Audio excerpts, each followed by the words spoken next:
우리 얼마 전에 조영규 목사님 소천하셨습니다. 우리 저기 여의도 순복음교회, 순복음 중앙교회죠.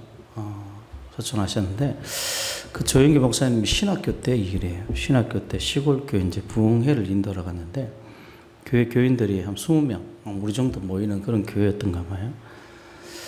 이제 부흥회를 한다니까 그 가운데서 이제 불교를 착실히 믿던 할머니 한 분이 교회를 이제 새로 나오기 시작했어요. 하루 나오고 둘째 날 이제 나오는데 옛날 부흥회를 하면 며칠씩 하잖아요. 둘째 날 부흥회에 나오는데 둘째 날 안 나오는 거예요.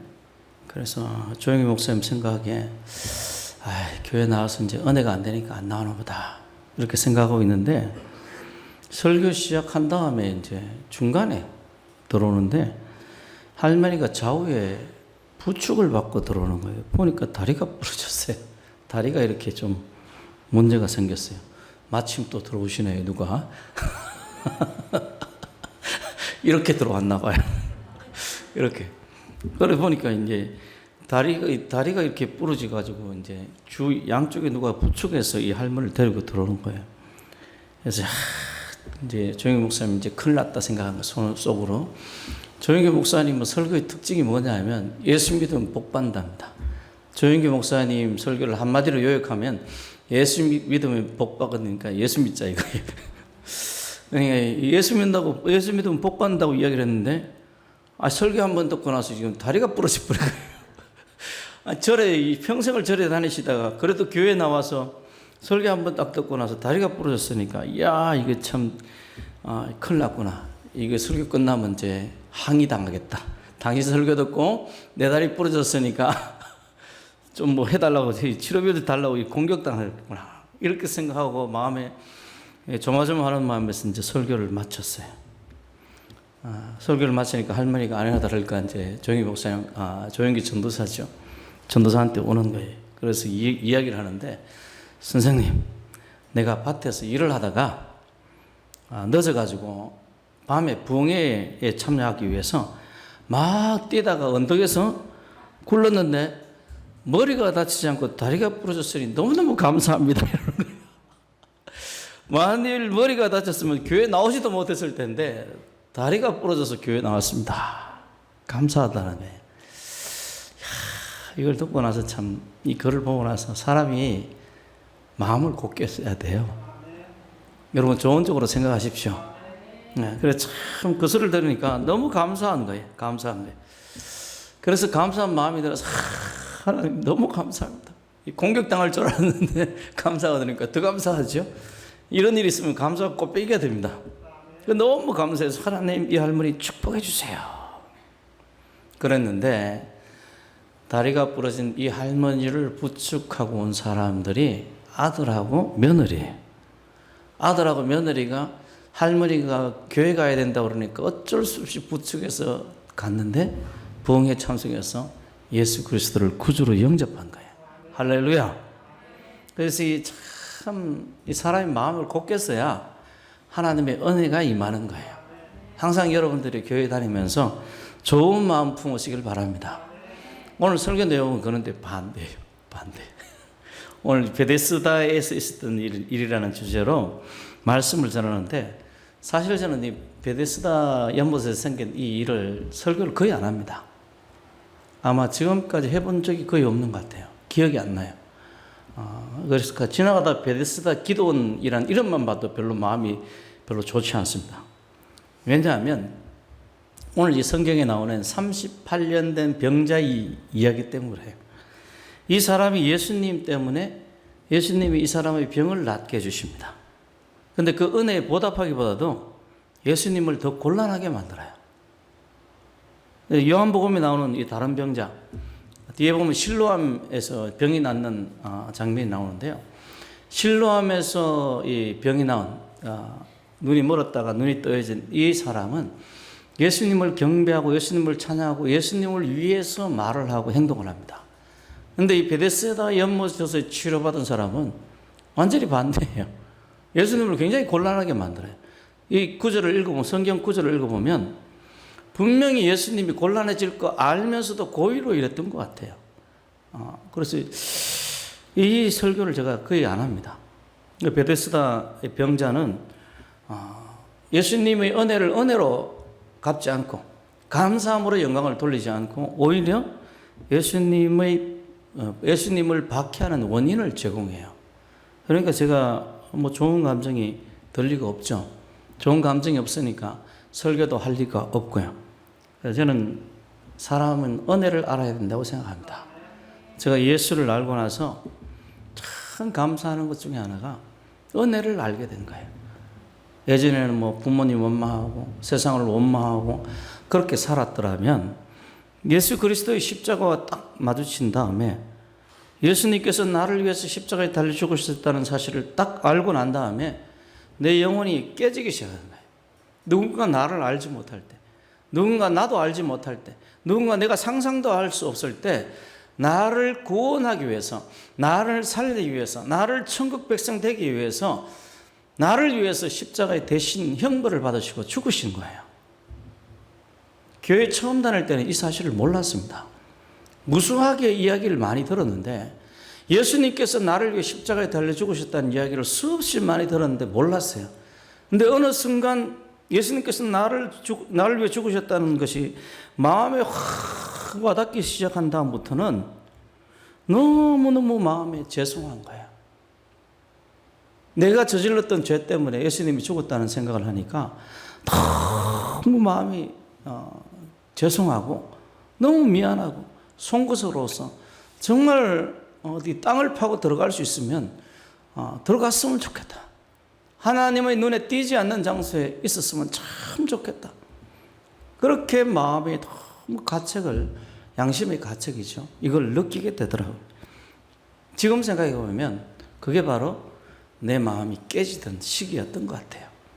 은혜를 알지 못하는 사람이 이제 예수님의 은혜를 알게 되고 예수님의 은혜에 대해서 눈이 떠져지니까 하나님의 은혜에 대해서도 알게 되고 하나님의 은혜에 눈이 떠져지니까 저 산과 저 들과 나무와 잎사귀와 햇빛과 달빛이 너무 감사한 거예요. 너무 감사한 거예요. 그래서 참 밥을 먹을 때도 이제 우리 집사람이 요즘에 상추를 잘 갖다 줍니다. 저는 상추로 배를 절반은 채웁니다. 당뇨 때문에 상추로 배를 절반을 채워요. 그래서 우리 사람이 밥을 차리면 일단 야채를 이만큼 가져옵니다. 거짓말 안 보탭니다. 요만큼 가져. 이걸 다 먹어야 돼. 먹고 나면 배가 더부룩해서 밥을 더 먹기가 참 곤란해요. 근데 이 상추도 너무 감사하죠, 그렇죠? 너무 감사한 거예요. 이 상추도 너무 감사해요. 예수를 믿기 전에는 풀떼기였는데 예수를 믿고 난 다음부터는 내 입속으로 들어가는 이 상추가 나를 위해서 하나님께서 주신 거예요. 하나님께 감사하고 이 상추가 있어서 감사한 거예요. 그래서 모든 게 은혜라 보니까 모든 게 은혜. 그래서 이 대한민국에 대해서도 감사하고요. 대한민국을 건국한 사람들에게도 감사하고 우리 믿음의 선배들에게 대해서도 너무 감사합니다. 그래서 이 예수 그리스도의 십자가가 내 마음을 확 깨뜨려가지고 내 눈을 열어준 거예요. 우리 모두의 눈이 다 열리길 바랍니다. 그래서 은혜의 눈을 뜨길 바랍니다. 그래서 은혜는 우리 마음을 열어서 참된 진리를 보게 하고 세상을 보게 만드는 거예요. 그런데 세상 사람들은 그렇지 않죠. 우리 세상을 지배하는 것은 주로 이제 진화론이라는 사상인데 진화론은 과학이 아니고 사상이고 신앙입니다. 여러분 꼭 명심하셔야 돼요. 진화론은 과학이 될 수가 없습니다. 전혀 기성정결이라든지 원인과 결과가 있고 과학이라는 증명이 돼야 되는데 지금까지 진화론에서 나오는 어떤 사건들은 증명이 된 게 단 한 건도 없어요. 증명이 되려면 수억, 수십억, 수십조 개가 증명이 돼야 되는데 증명이 된 게 단 한 건도 없습니다. 이걸 어떻게 과학이라고 할 수 있어요? 사상이고 신앙입니다. 그 세상을 지배하는 것은 그런 사상이고 그런 신앙이라. 진화론의 어떤 신앙이 골격이 되는 게 뭐냐면 강한 자가 살아남는 겁니다. 진화론이 골격이 되는 것이 강한 자가 살아남는 거예요. 그 진화론을 따르는 사람들은 그래서 이 독재자를 잘 세웁니다. 공산주의가 진화론 사상이 기틀이 되잖아요. 공산주의 나라마다 항상 뭐가 있는가 하면 독재자가 있어요. 독재자가 있습니다. 강한 자가 살아남아야 되니까 독재자가 있는 거예요. 그래서 절대로 우연하는 것이 아닙니다. 여러분 지금 있는 우리가 살아가는 이 사회는 우리가 이 사회를 구성하는 구성원들의 사상의 결과입니다. 대한민국은 창조론이 지배하는 그런 나라가 되길 원합니다. 대한민국은 하나님이 있는 사상이 지배하는 나라 되길 원합니다. 그럴 때 이 나라가 복된 나라, 복지국가가 되는 거고, 그럴 때 이 나라가 천국으로 바뀌는 거예요. 하나님 대한민국을 축복해 주셔서 예수 믿는 나라 되게 해 주십시오.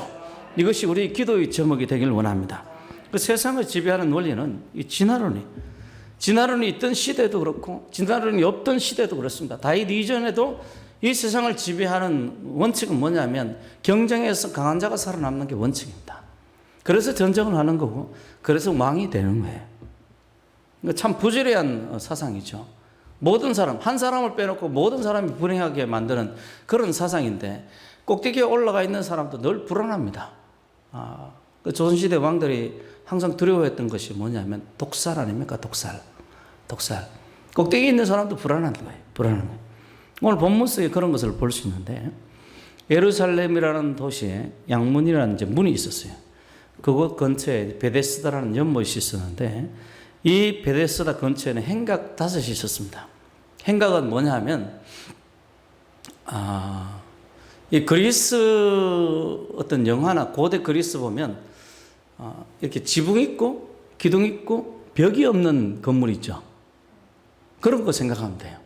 우리나라로 치면 뭐 정자 비슷한, 우리나라 정자는 놀기 위해서 있는 건데 이 행각은 그냥 사람들이 모이거나 오늘 본문 속에 보면 병자들이 거기에 누워 있었던 것 같아요.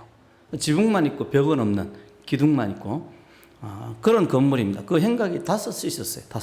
그 행각에는 많은 병자들이 누워 있었는데 왜냐하면 베데스다 연못에서 물이 움직이면 천사가 가끔 못에 내려와서 물을 움직였다고 하는데 저는 잘 모르겠습니다. 물을 움직였다고 하는데 그 이후에 최고로 먼저 들어가는 사람, 제일 먼저 들어가는 사람이 병이 나와요. 그러니까 경쟁사회죠. 그죠? 경쟁사회라. 우리 예수 믿는 사람이면 당신이 먼저 들어가시오. 이럴 텐데. 맞습니까? 아멘. 할렐루야. 그런데 여기는 다들 이 행각 5에 병자들이 누워있다가 물이 딱 움직였다 그러면 먼저 튀어가는 사람이 병이 낫는 거예요. 그런데 생각해 보면 중환자이면 중환자일수록 목숨이 경각에 달린 사람이면 경각에 달린 사람일수록 들어갈 수 있습니까? 없습니까? 없어요. 누가 도와주는 사람이 있다 할지라도 도와주는 사람이 24시간 있을 수는 없잖아요. 물이 딱 움직일 때 튀어 들어가야 되는데 그러려면 제가 보기엔 병이 별로 심하지 않은 사람이, 장님은 대단히 상황이 없겠죠. 심하지 않은 사람이 아마 들어갔을 것 같아요. 그러니까 이 병자가 병이 걸린 지 38년이 되었고 베데스다의 물이 움직일 때 못에 들어가야 되는데 아무도 그를 넣어주는 사람이 없는 거예요. 그 병자가 예수님께 이런 이야기를 합니다. 주님, 물이 움직일 때 저를 못에 넣어줄 사람이 없습니다. 제가 가는 동안 다른 이들이 저보다 먼저 내려가곤 합니다. 물이 움직일 때 저를 넣어주는 사람이 없습니다. 참 가슴이 아픕니다. 가슴이 아파요. 사람이 살다 보면 고난이 찾아오는데요. 젊은이들은 잘 모를 거예요. 잘 모를 텐데 나이가 들고 책임지는 나이가 되면 고난들이 이제 찾아올 때 어디 피할 수도 없고 도망갈 수도 없습니다. 재정적으로 어려움이 찾아와서 그럴 수도 있고요. 인간 관계 때문에 그럴 수도 있고 뭐 자기가 하던 일이 잘 안 돼서 직장에서 문제가 생겨서 그럴 수도 있는데 사람들이 어려움을 당할 때 참 더 고통스럽게 하는 게 뭐냐 하면 이 어려움을 당할 때 나를 도와주는 사람이 없어요. 내 마음을 알아주는 사람도 없습니다. 오직 나는 하나님 앞에 홀로 서 있는 존재예요. 그래서 참 그 사람들이 섬과 같다는 그 시인의 말에 참 공감합니다. 이 섬이 육지에서 떨어져 있잖아요. 섬과 섬 사이에 떨어져 있어서 왕래하기 힘들잖아요. 인간의 관계가 그렇게 섬과 같아요. 아무도 나를 도와주는 사람이 없어요. 바다에 홀로 떠 있는 섬과 같은 그런 존재입니다. 베데스다의 병자도 그랬어요. 이 38년 된 이 병자도 평상시에는 이 사람을 도와줄 사람이 있었는지 그건 잘 모르겠습니다. 그런데 정작 필요할 때, 물이 움직일 때 자기를 도와서 물에 들어가게 하는 그런 도와주는 사람이 없었던 거예요. 없었던 거예요. 참 서글픈 그의 인생입니다. 여기에 있는 우리 모두도 다 비슷합니다. 정말 힘들 때 나를 도와주는 사람이 있어요? 없어요? 없어요. 없어요. 가끔 우리 집사람이 나를 막 죽일 듯이 쳐다볼 때가 있어요. 그때는 뭐냐면 내가 그 사람의 마음을 알아줄 때 모를 때? 모를 때죠. 자기가 얼마나 힘든지 모르고 나는 혼자 룰루랄라 하는 거예요. 본인은 힘들어 죽겠는데 나는 막 룰루랄라 이러면서 밥 줘 이러고 있으니까 얼마나 믿겠어요. 근데 내가 어떻게 알아? 사람 마음을.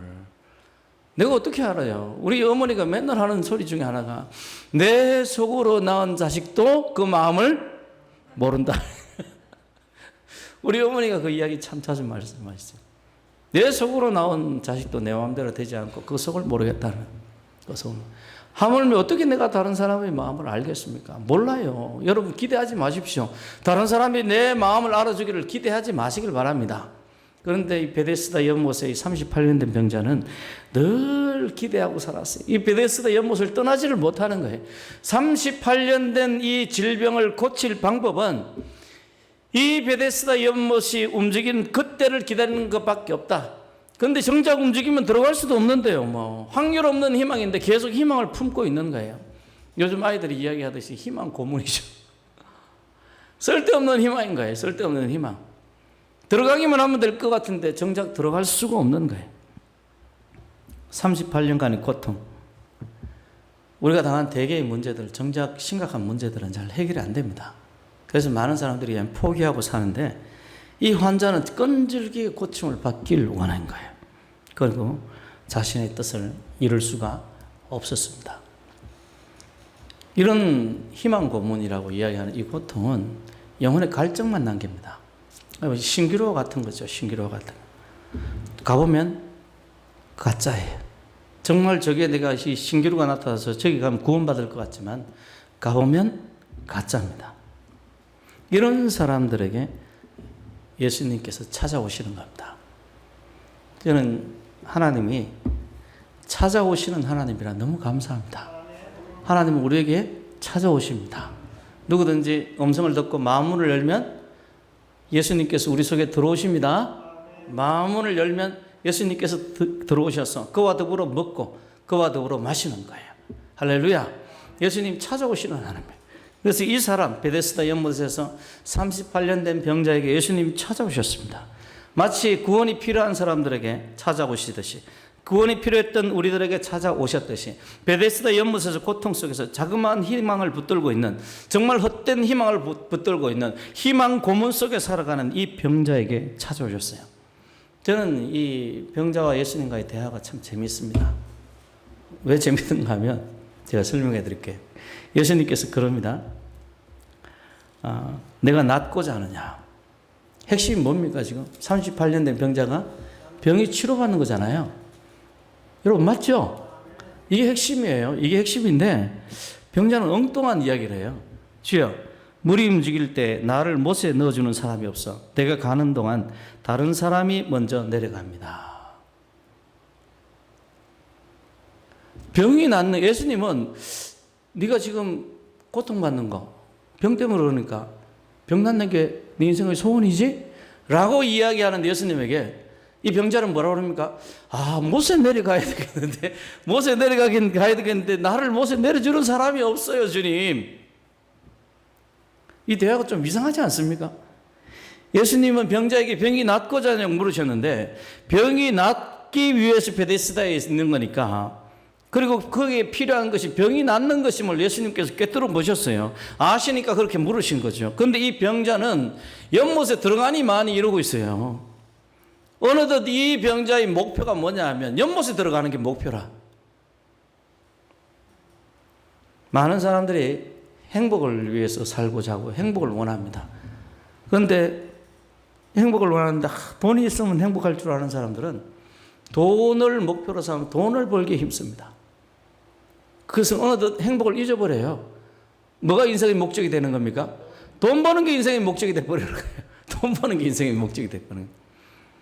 어떤 사람들은 막 자기가 우리 연예계 일하는 사람들 자기가 이렇게 눈에 띄는 걸 원해요. 보통 우리는 관종이라고 그러죠. 어느들 그 구구 사진에 안 실렸나 모르겠어요. 관종이란 말 어르신들은 아시나 모르겠는데 관심 종자라는 뜻입니다.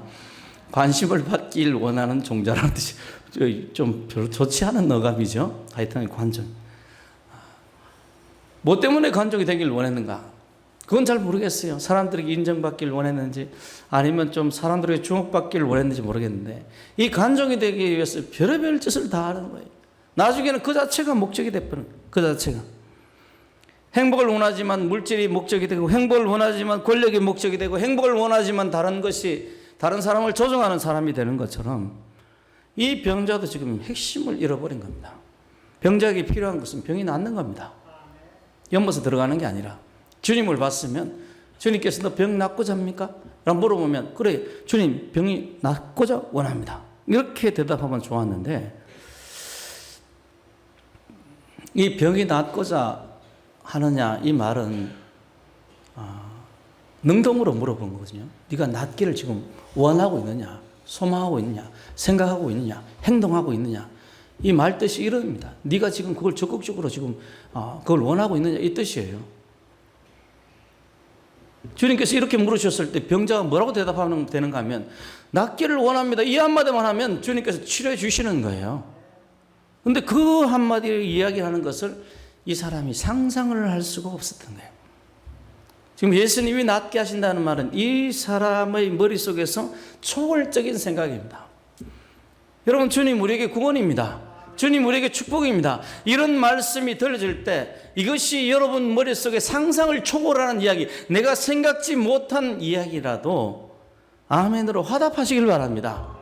그때 하나님의 역사가 일어나게 돼 있어요. 일어나게 돼 있어요. 그래서 참 이 병자는 그걸 모르고 이 병자의 대답, 네가 병이 낫기를 원하나? 이런 예수님의 질문에 대한 대답이 연못에 못 들어갑니다. 예수님은 황당하죠. 연못이 무슨 상관이야. 만유를 창조하고 모든 질병을 고칠 수 있는 예수님이 지금 묻고 있는데 연못이 무슨 상관이에요. 연못은 아무것도 아닙니다. 아무것도 아니에요. 대답이 연못에 못 들어갑니다. 다른 사람이 안 도와줘서 못 들어갑니다. 주님 아는 사람이 있으면 나 좀 사람 좀 옆에 붙여주세요. 뭐 이런 뜻이 있는지 모르겠어요. 이러한 병자에게 예수님께서 전혀 상상치 못하는 말을 하는데 일어나 내 자리를 들고 걸어가라. 일어나 내 자리를 들고 걸어가라. 연못이 필요 없었습니다. 물이 움직이는 기다릴 필요가 없었어요. 천사의 임재를 기다릴 필요 없었습니다. 그냥 예수님께서 말씀으로 이 사람의 문제를 해결해 주셨어요. 교회에 나와서 많은 사람들이 진정 원하는 것을 알지 못하고 원하는 것을 얻기 위한 수단을 구하는 경우가 많습니다. 그래서 주님께서 그게 아니야. 내가 이거 해줄게. 라고 이야기를 해도 그걸 거절하는 경우가 많아요. 주님 그거 아닙니다. 내가 원하는 건 돈이에요, 돈. 주님 내가 원하는 건 저거 출세입니다, 출세. 주님 내가 원하는 것은 저거예요, 저거. 주님 그거 주신다고 그거 주님 그게 아니라니까. 주님 잘못하신 거예요. 베데스다 연못의 병자가 바로 그런 사람이었어요. 그런데 주님께서 일어나 내 자리를 들고 걸어가라 말씀하시니까 그 사람은 곧 병이 나와서 자리를 들고 걸어갔습니다. 더 이상 베데스다가 필요가 없었어요. 주님께서는 우리에게 찾아오시는 하나님이고 찾아오시는 이유는 우리를 구원하시기 위함입니다. 이러한 성경 창세기부터 계시록까지 끝까지 이것을 관통하는 주제예요. 주님 우리 찾아오십니다. 찾아오시는 목적은 우리를 구원하기 위해서, 우리를 살려주기 위해서. 그가 마리아의 몸에서 잉태되었던 것도 우리를 구원하기 위해서 잉태된 거고, 그가 베드로에게 물을 띄워서 물고기를 잡으라고 말씀하셨던 것도 베드로를 구원하기 위해서 그렇게 하신 겁니다. 오늘날에도 주님께서 우리에게 역사하시고 우리에게 지금 이 예배를 받으시는 목적도 우리를 구원하시려고 하시는 줄 믿으시길 바랍니다. 이 주님의 마음을, 주님의 말씀을 알고 아멘으로 영접하는 그런 우리가 되길 바랍니다. 이 베데스다 연못의 사건은, 이 병자가 낫는 이 사건은 다른 이적의 사건과 좀 다른 부분들이 있다고 했어요. 그것은 뭐냐 하면 이 병자가 낫고 난 다음에 일어난 사건입니다. 이 병자가 고침을 받던 날이 안식일이기 때문에 유대인들이 이 안식일에 일하지 말라는 이 계명을 가지고 문제를 삼았어요. 병을 고쳐도 안 되니까. 병이 나은 이 병자를 가지고 신문을 합니다. 너 어떻게 병이 나왔어? 어떻게 안식일에 병이 나온 거야? 안식일에 너 병 고쳐준 사람 누구야? 안식일을 어긴 사람 누구야? 하고 이 사람을 신문한 거예요. 이후에 이 고침 받은 사람을, 베데스다 병자, 고침을 받았던 이 병자를 예수님께서 만났을 때 이런 말을 합니다. 이상한 말을 해요. 보라, 내가 나았으니 더 심한 것이 생기지 않게 다시는 죄를 범하지 말아라. 한번 그 구절을 읽어볼까요? 14절인데 예수님 말씀만 한번 읽어볼게요. 14절 예수님 말씀만 시작.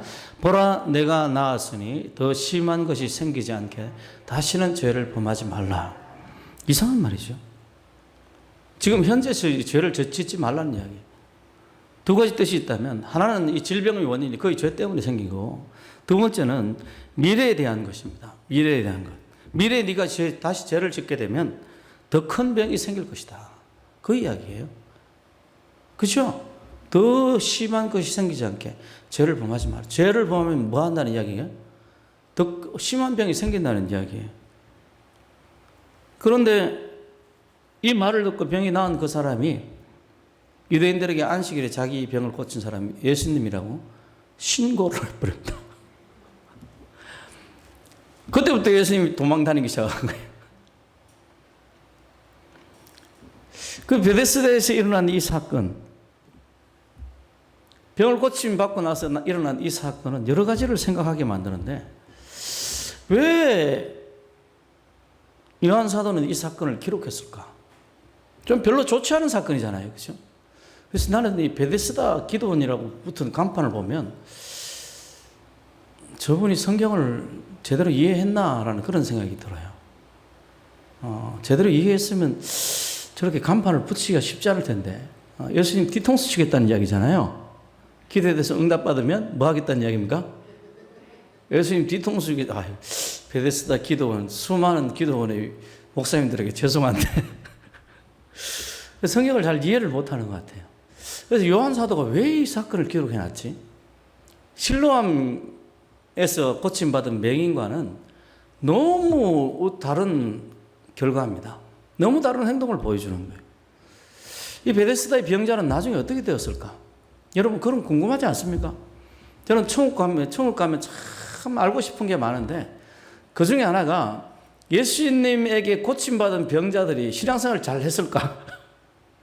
이 베데스다 연못에서 고침받은 이 교인도 나중에 신앙생활을 잘 했을까? 왜 예수님은 이런 사람의 병을 고쳐줬을까? 여러 가지 의문 속에서도 확실한 게 몇 가지가 있다면, 그 중에 한 가지는 주님께서 아무도 돌아보지 않는 병자에게 찾아오시고 그의 병을 고쳤다는 사실이에요. 저는 이 병 고침 받고 교회를 떠난 사람도 많이 알고요. 오히려 교회 욕하는 사람도 있다는 걸 압니다. 그래도 우리 주님께서 고쳐주십니다. 그래도 우리 주님께서 사랑하십니다. 그리고 제 마음속에 작정하고 싶은 것이 있는데, 두 가지. 그러니까 첫 번째는 이 돌아보지 않는 병자에게 예수님이 찾아오셔서 병을 고쳐주셨다는 사실. 두 번째는 이 베데스다 연못에서 고침받은 38년 된 이 병자가 하는 행동을 보면서 제 마음에 작정하고 싶은 게 있어요. 그것은 내가 받은 예수님의 사랑과 은혜, 절대로 사는 날 동안 배신하지 않겠다. 영원히 주님을 사랑하고 싶다.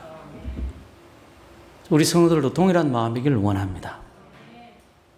하나님은 감사하는 사람 가운데 더 크게 역사하시고 더 큰 은혜를 베풀어 주십니다. 옛날 독일에서 큰 가뭄이 있을 때 한 부자가 가난한 아이들을 모으고 빵을 나누어 주었어요. 참 기독교 국가들은 이런 게 있어서 나라가 성장하는 겁니다. 우리나라도 고아 사업 같은 경우는 전쟁 후에 고아들이 많이 생겼을 때 고원하던 사람들은 전부 다 예수 믿는 사람들이었죠. 극소수의 사람들, 극소수의 어떤 로마 교인들이 그런 것 좀 했지만은 대개 기독교인들이 고원을 운영을 했습니다. 여기도 이제 가난한 사람들을 모아서 이제 빵을 나눠주는 게 과도는 아니지만은 매일매일 빵을 나눠주는 거예요. 그 빵이 한 사람에 한 개씩 내일 오면 또 빵을 줄게 그러면서 이렇게 이야기하니까 아이들이 이 말을 듣기가 무섭게 자루에 달려 들어가지고 빵을 제일 큰 빵을 막 골라가는 거예요. 그래서 빵을 골라서 아이들이 막 정신없이 막 뛰어가고 있는데 그 중에 그레첼이라는 여자아이가 있었어요. 이 소녀가 있었는데 한쪽에 가만히 있다가 맨 나중에 다른 애들이 다 가지고 가고 남은 작은 빵, 제일 작은 빵을 들고 할아버지 감사합니다 하고 이렇게 인사하고 집으로 돌아가는 거예요. 다음 날에도 아이들이 이제 빵을 얻으러 오니까 이 부자가 빵자를 놓고 똑같이 한 거예요. 근데 그때도 똑같이 그레첼이라는 어린 아이가 맨 나중에 남은 제일 작은 빵을 들고 고맙다는 인사를 하고 집에 돌아와서 자기 가족과 이 작은 빵을 나눠 먹기 위해서 빵을 딱 쪼개보니까 50센트 은하가 6개나 들어가 있어요. 그 독일 그 은하 이름이 뭔지 모르겠는데 은하가 6개가 들어있어요. 그래서 너무 놀란 거예요. 빵 속에 은하가 6개 들어있으니까.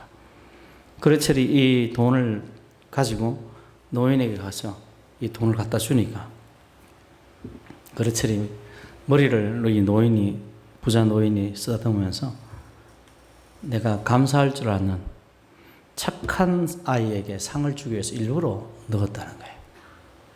다른 사람을 위해서 맨 나중까지 남아서 또 감사합니다 인사를 하는 그 모습을 보면서 제일 작은 빵에다가 은하 6개를 넣어두었던 거예요.